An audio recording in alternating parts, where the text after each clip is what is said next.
The finality of the latch clicking shut was a sound no thicker than a pin dropping, yet it carried the weight of a slammed iron door. Annalise stood on the other side, the dust of the porch settling on her worn boots. The late September air was already thin and sharp, a promise of the hardship to come. In her left hand, she clutched a small leather pouch containing $17, her entire severance from the world she had known for 18 years. In her right, a folded, brittle deed, the only other thing her father had given her from her grandmother's sparse effects. A woman grown makes her own way, he had said, his voice flat, his eyes fixed on the far wall, avoiding the sight of her departure. There was no malice in it, only the cold arithmetic of a difficult year. One less mouth was a measurable gain. She did not look back at the house, at the pale face of her younger brother, Thomas, watching from behind the rippled glass of the window. Looking back was a luxury she could not afford. The walk into the town of Silver Creek was a long rehearsal of her inventory: one good wool coat, 2 dresses, a tinderbox, a small knife, and the $17. The deed felt like a mockery, a piece of paper for a patch of stone and scrub nobody had ever found a use for. Mr. Gable, the proprietor of the town's mercantile, confirmed this when she laid it on his counter. He peered at it over his spectacles, his thumb rubbing the faded ink. The old hollow rock claim, he sighed, pushing his glasses back up his nose. My apologies for your grandmother's passing, but this is less than nothing. It's a tax burden. All rock and ravine, no water to speak of. The only thing it's ever been good for is sheltering rattlesnakes from the sun. He gestured to the shelves behind him, laden with sacks of flour, tins of coffee, and tools that shone with a light coating of protective oil. $17 will get you a stagecoach ticket east, maybe with a few meals to spare. That's the sensible play. Girl Annalise looked at the bounty of the store, the smell of cured meats and dry goods a thick, comforting blanket. Then she looked at the dwindling stack of coins in her palm. A ticket east meant becoming a stranger in a bigger town, with the same empty hands. At least the rock was hers. I'll need a good axe, she said, her voice quiet but firm, and a bow saw. A sack of flour, 50 pounds. A block of salt. And however many dried beans the rest will buy. And Mr. Gable stared at her, his expression shifting from pity to a kind of grudging respect for her foolishness. He calculated the total, his pencil scratching on a piece of brown paper. It'll leave you with next to nothing. I am already there, Annalise replied, pushing the coins across the worn wood. He packed her supplies in silence, the weight of his judgment heavier than the sack of flour she would have to carry. To him, and to the rest of the town, she was not making a choice, she was marching toward a foregone conclusion. The journey to the hollow rock claim took the better part of 2 days, a slow and punishing trek away from the wagon-rutted roads and into the harsh, unforgiving landscape of the high frontier. The weight of the flour sack on her back was a constant, grinding burden, forcing her to stop and rest far more often than she wanted. The land grew steadily more hostile, the fertile soil giving way to fractured stone and thorny scrub brush that tore at the hem of her dress. This was the land the deed described, a place not meant for cultivation or comfort, but for endurance. She saw no signs of life beyond a few resilient lizards and the hawk that circled high overhead, a lonely sentinel in the vast, empty blue. By the evening of the second day, she found it. A sheer cliff face of grey, weathered granite rose from the earth, and at its base, a dark, yawning opening. This was the cave. Her land. Her inheritance. A wave of profound despair washed over her, so potent it nearly buckled her knees. Mr. Gable was right. It was a home for snakes and shadows, nothing more. The wind, which had been a constant companion, now picked up as the sun began to set, slicing through her coat with an invasive chill. There was no other shelter, no stand of trees to block its assault. Left with no alternative, she unshouldered her supplies and cautiously approached the entrance. The air coming from within the cave felt different. Not warm, precisely, but still. Lifeless. She lit a small piece of tinder, the tiny flame flickering precariously, and stepped inside. The entrance tunnel was short, opening quickly into a large, vaulted chamber. The rock walls were smooth, shaped by millennia of water that was no longer present. The ground was a mix of sand and gravel, perfectly dry. She walked deeper, her small light pushing back the immense darkness. It was then that she felt it, a subtle shift in the atmosphere. A steady, consistent temperature, cool but not cold, completely sheltered from the biting wind outside. Then she heard a sound. A slow, rhythmic drip. Following the echo, she found a dark fissure in the far wall, and from it, a single drop of water emerged, shimmered in her light, and fell with a clear, resonant plink into a small, shallow pool in the rock below. It was clean, untainted. She touched her fingers to the rock wall. It radiated a faint, deep earth coolness, a thermal mass that held the memory of summer and resisted the coming chill of winter. This was the advantage. This was the secret the deed held. The townspeople saw a useless hole in the ground, a place of death and darkness. They were wrong. The cave was not a grave, it was a buffer. It was a well. It was a root cellar and a larder and a fortress against the killing frost. The despair that had gripped her only moments before was replaced by a surge of grim, focused resolve. The work would be harder than anything she had ever imagined, but for the first time since the door had latched behind her, she felt the solid ground of possibility beneath her feet. The first week was a testament to the brutal honesty of labor. Each morning, Anneliese woke with her muscles screaming, her hands raw and blistered, and each morning, she rose to face the relentless demands of her new reality. Her plan was simple in concept, monumental in execution.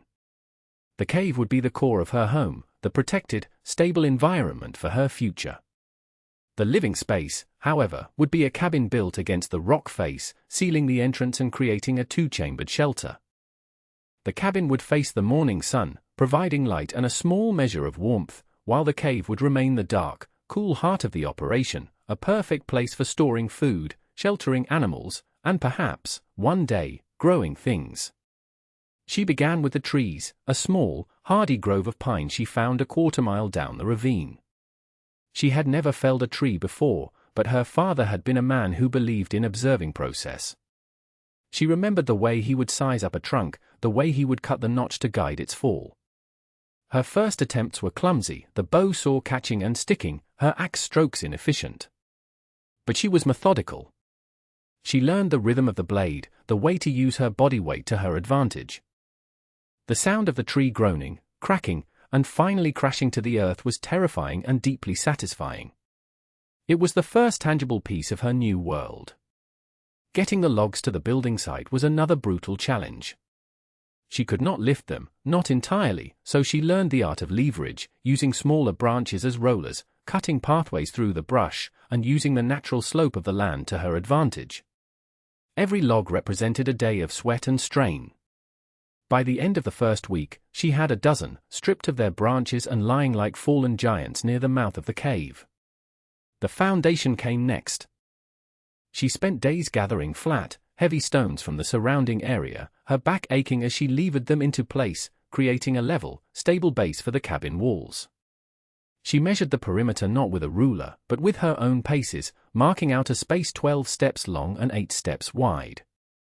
It was small, but it would be hers. During this time, she lived on a thin gruel of flour and water, cooked over a small fire she built each night just inside the cave entrance. The work was too demanding for such meager fuel, and she felt her strength beginning to wane. But the sight of the growing pile of logs, the neat rectangle of the foundation stones, was a different kind of nourishment. It was proof. Proof that her decision was not folly, that her labor could, in fact, impose order on this hostile piece of rock. She had no one to praise her, no one to offer a word of encouragement. The only sounds were the wind, the scrape of her tools, and the steady, patient drip of water in the darkness behind her. It was enough. The first wall rose with agonizing slowness. Hoisting the heavy, notched logs into place was a puzzle of leverage and brute force. Anneliese devised a simple A-frame derrick, using her precious rope and the strength of a nearby stunted tree as an anchor. The process was fraught with risk. A single slip could send a log crashing down, destroying her work or, worse, herself. Each timber that settled into place was a victory measured in inches. After days of this grueling work, the rough wall stood, a skeletal box against the grey stone of the cliff.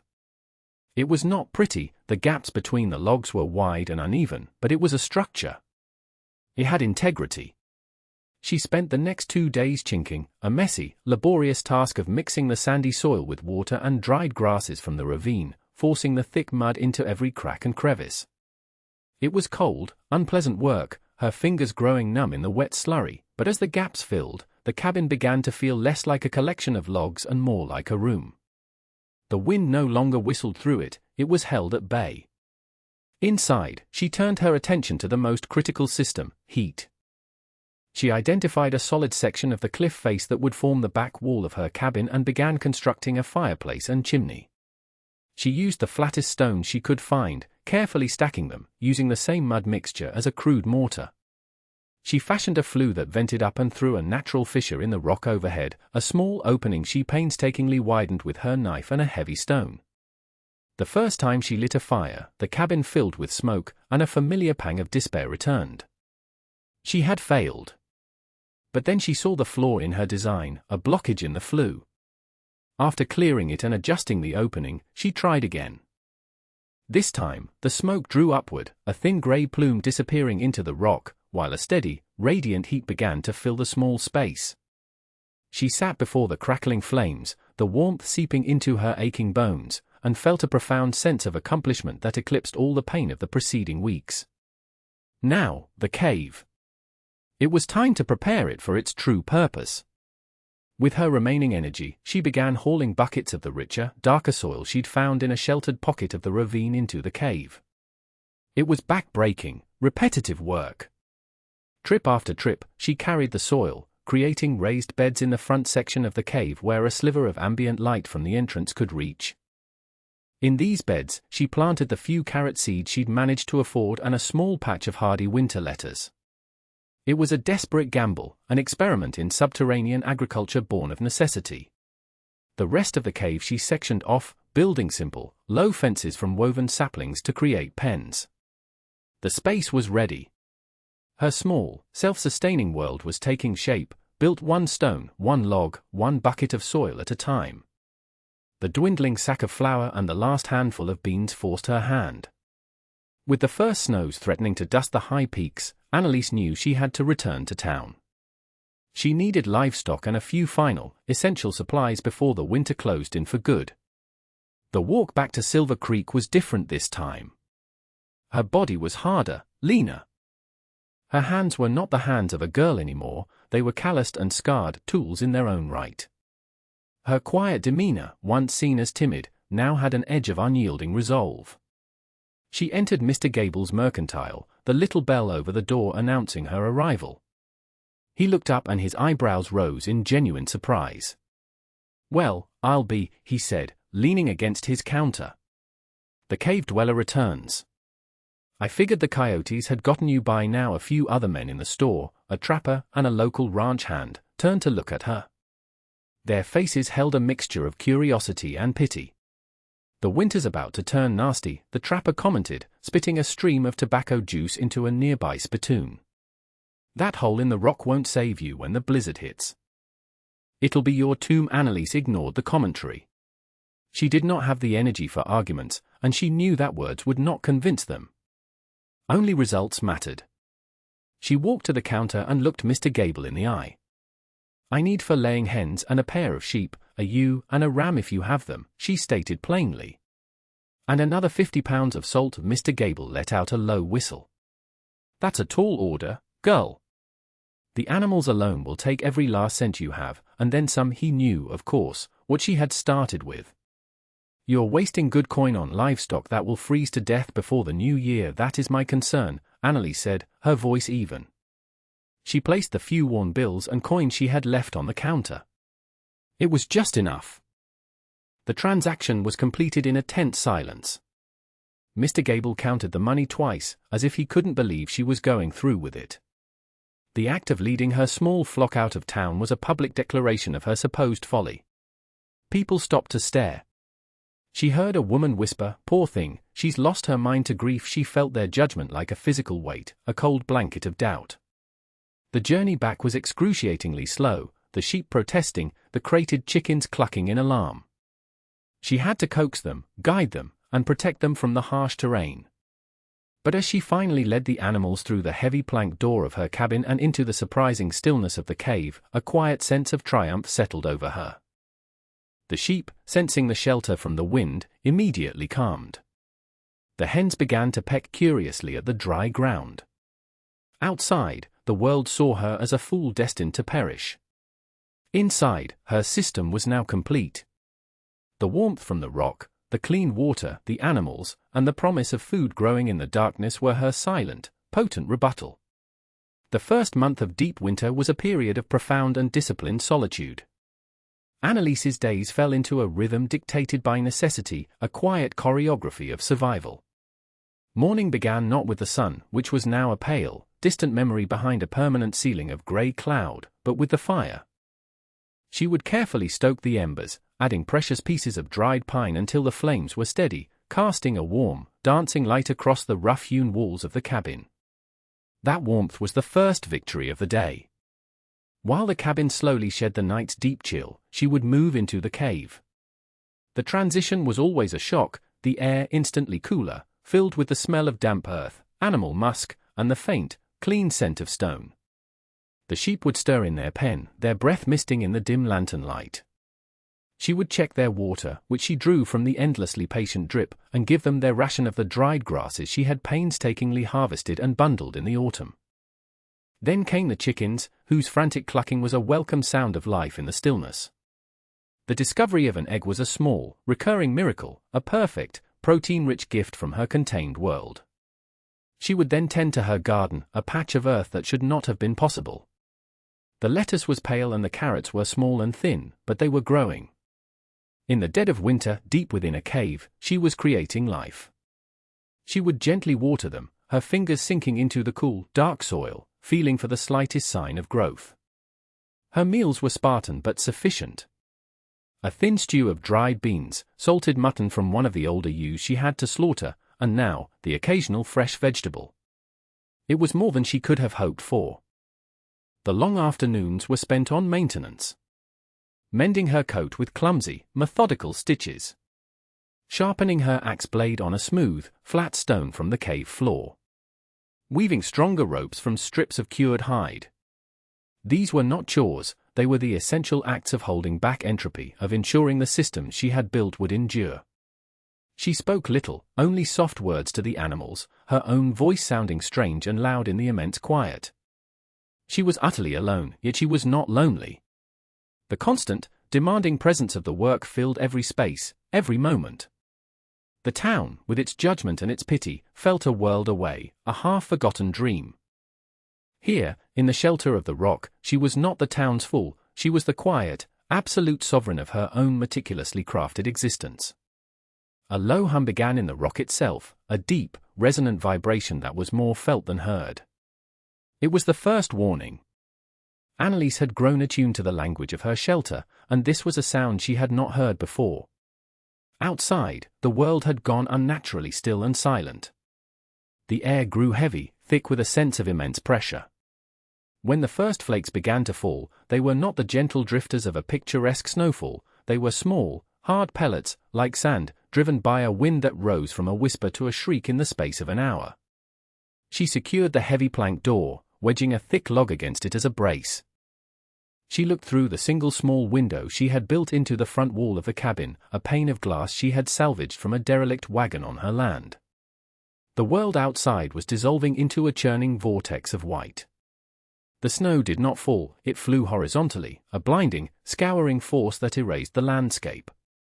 The sound was a physical assault, a constant, high-pitched roar that seemed to press in on the cabin from all sides.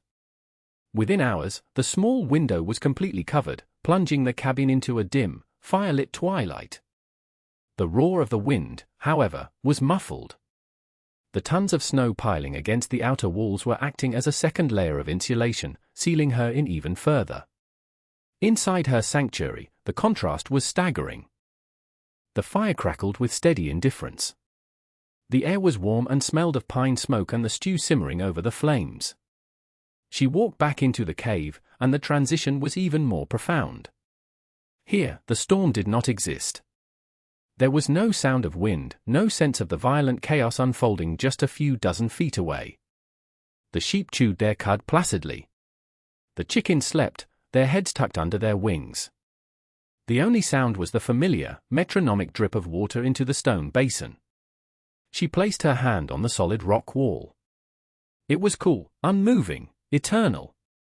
It did not care about the blizzard. It had endured 1,000 such storms, 1,000,000.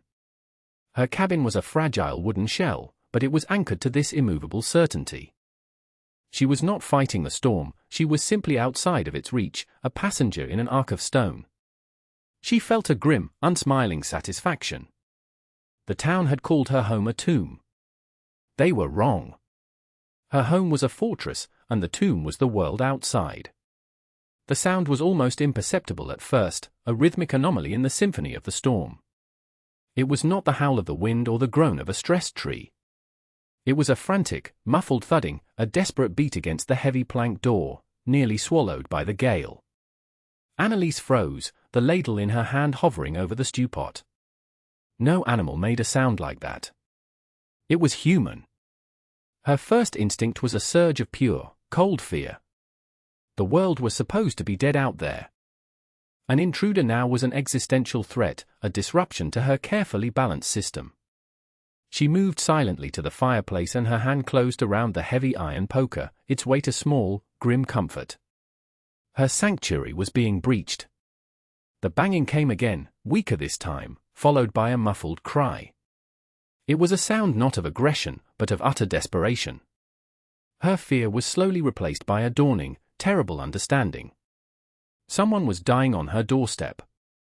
She took a deep breath, lifted the heavy log brace, and pulled the door inward just enough to see. A figure, more a mound of snow and ice than a person, fell into the room, collapsing onto the floor in a heap. For a moment, she stared, her mind struggling to process the sight. Then she slammed the door shut against the storm and dragged the figure closer to the fire. As the snow melted away, she recognized the face, chapped and blue with cold. It was the trapper, the one who had mocked her in Gable's store. He was barely conscious, his words coming in ragged, frozen whispers. Wagon, overturned. Gable, his wife, lost. He coughed, a dry, rattling sound. Saw the smoke, thought it was a ghost. Anneliese felt a cold knot tighten in her stomach. This was not just one life in peril, it was 3. Her mind raced, calculating. Her food stores were meant for 1. Her firewood was rationed for the season. Taking them in was an act of profound risk. It could compromise everything she had built, jeopardizing her own survival for the sake of the very people who had scorned her. The memory of their pitying glances, the whispers of "poor, foolish girl," echoed in her mind. A bitter, resentful part of her wanted to leave them to the fate they had so confidently predicted for her. But then she looked at the trapper, his life shivering away on her floor, and she saw not a mocker but a man at the edge of the abyss. She looked at her warm, secure shelter, at the simmering pot of food. The moral arithmetic was brutal, but simple. Survival was not a prize to be won, it was a stake to be shared if possible. Help is about ability, not deserving, she whispered to herself, the principle stating itself with absolute clarity in the warm, quiet room. Leaving the trapper by the fire, wrapped in her only spare blanket, Anneliese prepared for the impossible. She bundled herself in every layer of clothing she possessed, pulling a thick wool scarf over her face until only her eyes were exposed. She took her lantern, a small coil of rope, and the rest of the hot stew in a sealed pot. Stepping outside was like walking into a wall of roaring, frozen chaos. The wind tore at her, trying to steal the breath from her lungs. The snow was waist-deep, a thick, treacherous powder that hid the uneven ground. The trapper's directions had been fractured and vague, but he had pointed back toward the main road. Anneliese kept the cliff face to her left, using it as her only landmark in the blinding whiteness. It was a slow, punishing journey. Every step was a battle against the elements. After what felt like an eternity, she saw it, a dark shape, nearly buried, that could only be the Gable's overturned wagon. Huddled in its lee, shielded from the worst of the wind, were 2 figures, locked in a desperate embrace against the cold. It was Mr. Gable and his wife, their faces masks of disbelief and shock as her lantern light fell upon them. There was no time for explanations. With gestures and shouted words that were instantly snatched away by the wind, she got them to their feet. The journey back was a waking nightmare. Mr. Gable was stronger, but his wife stumbled with every step, her strength almost gone. Annalise half-carried, half-dragged her, her own muscles screaming in protest, her lungs burning with the effort. When they finally stumbled through the cabin door, the sudden warmth and quiet was a physical shock. Mr. Gable stared, his mouth agape. He saw the crackling fire, the neat stack of wood, the trapper stirring by the hearth. But it was when Annalise led them past the hearth and into the cave that his composure finally shattered. His eyes widened at the sight of the placid sheep in their pen, the clucking chickens, and the impossible rows of green vegetables thriving under the rock. He looked at the steady drip of clean water, the sacks of supplies, the organized, intentional design of it all. This was not the hovel of a mad girl, it was a work of profound and life-sustaining genius. He turned to Annalise, his face a mixture of awe, shame, and profound gratitude. "We were wrong," he rasped, his voice breaking. "We called you a fool." "My God, we were the fools." Annalise simply ladled stew into 3 bowls and handed them out. "There is food," she said, her voice devoid of triumph. Eat. The proof of her wisdom was not in words, but in the warmth of the bowl he now held in his trembling hands. The blizzard raged for 3 more days, a relentless siege that buried the world outside under a deep blanket of white.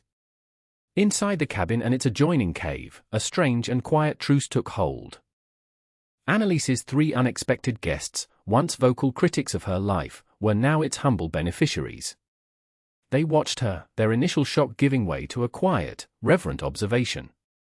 They saw the way she moved with purpose, her daily rhythms of tending to the animals, watering the garden, and managing the fire never faltering.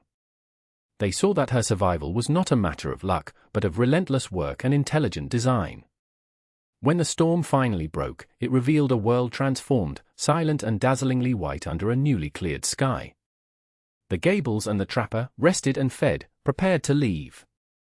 There were no grand speeches, only a quiet, profound shift in their bearing.